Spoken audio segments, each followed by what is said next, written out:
Hello YouTube, it's Mindbender here, and with school out, it's time to go back to building.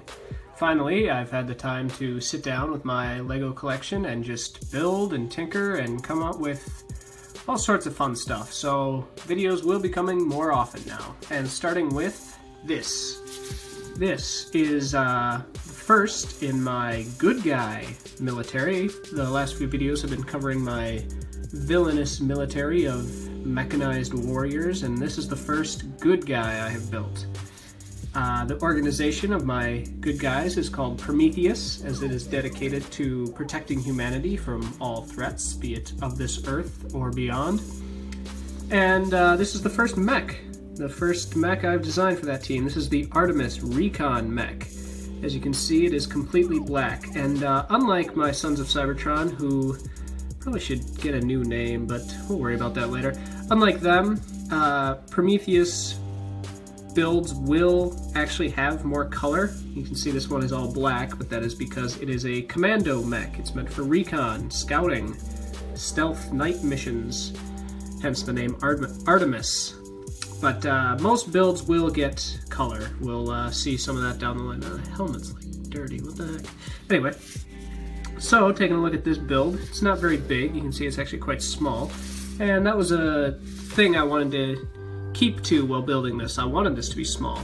I wanted to see how articulated I could make a small mech. And I think, overall, all things considered, it's pretty good. You can see right in here that I used the Exoforce claw pieces in black to get quite a interesting range of joints here. It moves in and out, up and down, and out like this, you know, out to the side, so it can move quite well. Its legs are on coming down here on a similar assembly, forward and back,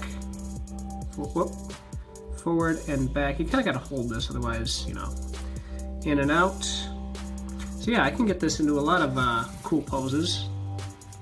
Not really on the spot because that never works. Focus. The weapon, as you can see, is like this underslung, it's supposed to be like a minigun, very similar to the minifig scaled minigun that I showed off in a previous build, and that's just held into the arm there. It's very easy to detach and reattach, so, you know, if I decide I want to build other weapons that this would carry, it'd be very easy to swap them out. The pilot, to get him out, see he's quite tucked in there.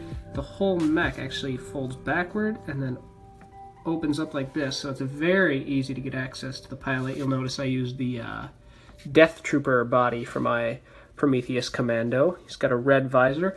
Now, unlike Sons of Cybertron, Prometheus soldiers will not all have red visors. He just has this because it's part of the Commando uniform. And that folds back up very nicely. Got a couple tanks on the back. Not really sure what those would be for. You know, maybe some kind of air supply, although this doesn't really look like it would need an air supply. But yeah, it's not, some people are going to say it should be a jetpack. It's not a jetpack. It will not be a jetpack. These things, they don't fly. But yeah, so like I said, this is just the first little build I've made. There will be others, and actually other factions as well. I've got the Sons of Cybertron, now Prometheus, but there'll be at least one more who we'll get to them later, but you'll be seeing more of that. So look forward to more videos coming out, and until next time, I've been Mindbender, and I'll talk to you later.